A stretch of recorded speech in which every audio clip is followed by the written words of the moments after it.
Welcome to Shadow of Truth, and today is Monday, January 23rd, 2017, and your hosts are Rory Hall from thedailycoin.org and Dave Kranzler from investmentresearchdynamics.com.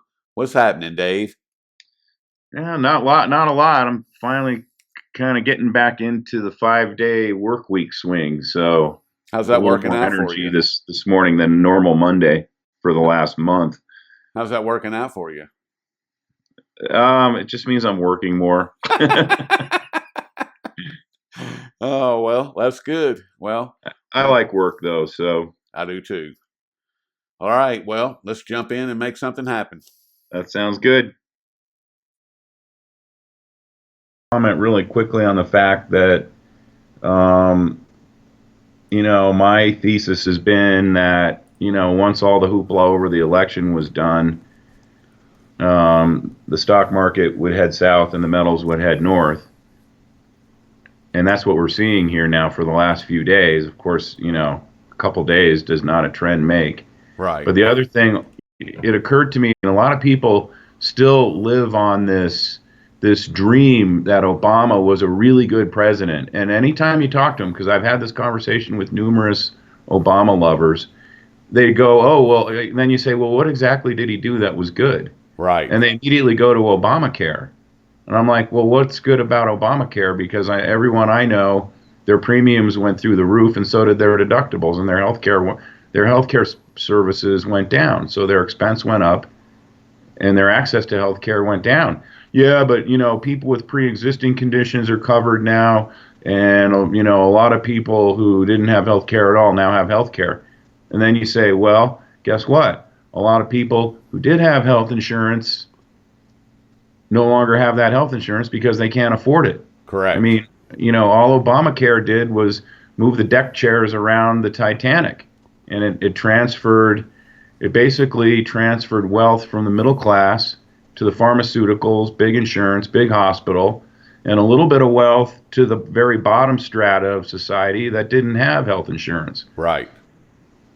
And that's really all Obamacare did. And one of the things that Obama was trying to put into place was a wall between the people like myself who have moved to a traditional, underwritten, outside of Obamacare insurance policy, and I will pay the premium. I will pay the fee, the tax, whatever it is, to be outside of Obamacare, and it will be less money. I will have better insurance at a better premium, better services, lower deductible, and lower cost. And Obama was trying to fight that, to force that premium to go higher in order to dissuade me from signing up for insurance outside of Obamacare. I couldn't afford it. My insurance over the last 2 years went up, and I wasn't part of the Obamacare program. I just had private insurance, but my premiums went up almost 60% over the last 2 years. My deductible went up almost 20% over the last 2 years. It's ridiculous. I can't afford it. Couldn't. Right, and that's a common story that I'm hearing. So Obamacare is not anything for Obama to hang, for these Obama lovers to hang their hat on. It was, but they do, because they're driven by hope. They're driven by hope, and they're going to cling to this ideal that Obama represented when he was campaigning in 2008, when in fact he really did not fulfill very many of his campaign promises. And things like Obamacare, people just, I don't know why they can't examine the facts about it. well, because if they looked at the facts, they would see the truth. And Right, but most of them aren't willing to accept that. that's right. And this whole thing with the idea of pre-existing, so it basically incentivized people to not have Obamacare until all of a sudden something really ugly showed up in their health, And then you go sign up for the insurance and you get treated. So you basically pay premiums for a couple months and you go in and you get a 5-figure treatment done. I mean, that's outrageous. Yes. I mean, I guess society has to decide if they're willing to subsidize everyone who has, pre-existing cancer and all these other ailments. I'm not sure that I would vote for that, for me to subsidize everyone else's health care. Well, see, and then one of the things that infuriated me, and this is not anything against women or children or any of that, but my premium included payments for women's health, maternity, all of that. I'm not a woman. My wife will never be pregnant. So, but we were forced to pay for that. That was built into the premium. And it's like, well, why am I paying for that? Well, that's just the way that it is. That's the way that it's set up. It was a redistribution of the wealth. And what it was Exactly. the middle class doesn't really have a choice, because if you don't want to pay the penalty, you got to sign up through the network. And a lot of wealthy people were just saying, forget it. I'm going to go and get my health care privately. Yep. And so to me, I don't think you can look at Obamacare, which is really collapsing under its own weight. It's not going to need the new administration to nuke it. It'll just collapse under its own weight. I don't know how people can hang their hat on Obamacare and say, well, look, he did this. This is great. And apparently he took credit for the stock market. I didn't listen to his exit speech. I don't listen to any of this stuff. I didn't listen to Trump's inauguration speech. But apparently Obama was taking credit for the economy and the stock market. And, well, let's see. The stock market was driven by $4 trillion of Fed money printing and intensified government spending. He says he narrowed this budget deficit, but he didn't really. It was an accounting trick because Treasury debt still went up over $1 trillion a year every year. In fact, the amount of Treasury debt outstanding went from 10 million to 20 million under Obama, which means his 8 years of administration went into deficit spending by $10 trillion. Double. And that's over $1 trillion a year that he was in office. People don't look at those numbers. These people who want to idealize Obama, they don't look at the facts. Those are the hard numbers. I'm not making those up. No, I mean anybody can. It's out there for the whole world to see. Right. And no one also in this hopium-induced coma that these people are in. They don't look at the fact that the labor participation rate has fallen off a cliff under Obama. Well, because it's not in the CNN headline. CNN tells us the unemployment rate's 4.9%. So that's the unemployment rate. Okay, whatever. Now, the same thing happened with this Trump hopium, because the stock market ran up, a huge amount since the election, and they hit the precious metals, and it was all based on hope. I mean, Trump gave his victory speech, and he said, I'm going to rebuild the infrastructure and cut taxes and do this and do that, and all of a sudden, oh wow, economic nirvana. Well, guess what? He's not going to be able to fix what ails this country, because what ails this country is the fact that we've been living on borrowed money since 1971, since they closed the gold window. Yep. And we've been living on borrowed money, and we've exported our inflation to the rest of the world, and we've imported deflation, and all that's going to start reversing now, and the U.S. isn't going to be able to help. Wouldn't matter who's in office. Right.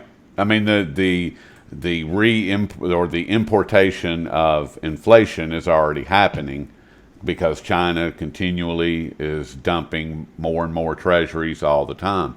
And you mentioned gold going up. It's up over $10 right now as we speak, and silver's up about 13 cents right now. So, and the stock market, I don't know. I don't look at it because I don't have any vested interest in it, and it's nothing but a lie anyway. it's corporate stock buybacks and QE nonsense going into it. That's all that it's made up of. So why would I pay any attention to it? But if it's going down or going up, it doesn't matter. The stock market, in my opinion, is nothing more than an illusion. So I just look at gold and silver and try to stay on top of what they're doing. Well, the stock market's been kind of trending sideways. The S&P, the Dow's been, it's trending lower, but it's in a very narrow band of volatility. And I was writing about it in this week's Short Seller Journal. And it's going to break one way or the other. And the last time it trended like this, it broke to the downside, and the S&P went all the way down to the 200-day moving average, and that actually happened to, coincidentally, again, I think this is coincidental, it happened to coincidentally coincide with the election, and then Trump wins, and all of a sudden the market shoots up. Well, I think that whole thing's going to reverse. And then the question is, if we have a 5 or 10% sell-off in the stock market, what's going to save it this time? Well, and if we go back, if you remember, we had Craig Hemke on here specifically about the death candle, and that was about 18 months ago. So we're getting close to that window where he was saying that, according to history, the stock market should correct somewhere north of 50%, because that's what it's done for the past 25 years over the course of the last two bubbles that blew up. And this is where we're at right now. And it does so what we're experiencing with the so-called Trump effect, is that nothing more than a dead cat bounce, and the stock market's getting ready to completely implode? Or is it just going to implode because? It seems like everything is in place for it to take a serious dive. Well, the thing is, the bubble this time is even bigger than it was in 2007, and the market is, on a real accounting adjusted basis, the market is the most overvalued that it's ever been in history. So the question is, I think the only thing that will save this thing from really plummeting is if the Fed re-ups its money printing, which I think will happen at some point. I think that's coming. I think that's in the cards as well. They're going to have to. So, well, Dave, what else you got? That's really about it. It's one of my colleagues reminded me that, you got all these people whining about Trump, and yeah, they did a lot of whining over the weekend.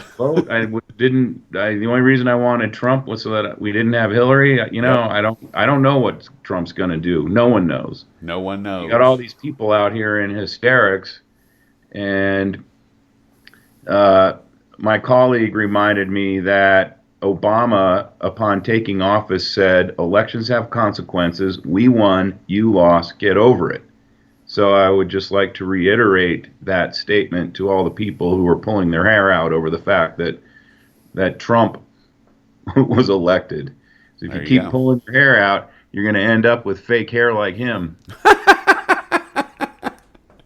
Oh, well, I don't know if you saw any of the shenanigans over the weekend as far as the protests, but it was disappointing. Well, it got stupid. It just got to the point of just the utterly absurd, in my opinion. Screaming about nothing, sore losers once again. That's all that I see. They're not arguing about anything of substance. They're not saying anything of substance. They just lost, and they're upset over the fact that they lost. And I don't get it. Yeah, but the violence was disappointing. There wasn't really much action. I was really, and the Bloomberg and CNN and all these news media agencies were trying to like make something that wasn't there. Right. Well, that's You their know, job. make something out of something that was not there. There just was not much in the way of confrontation. So I had a feeling that's how it was going to play out. I didn't even get to eat that much popcorn. It was Oh, boring. I had other things to do besides watch boring TV. yeah, same here.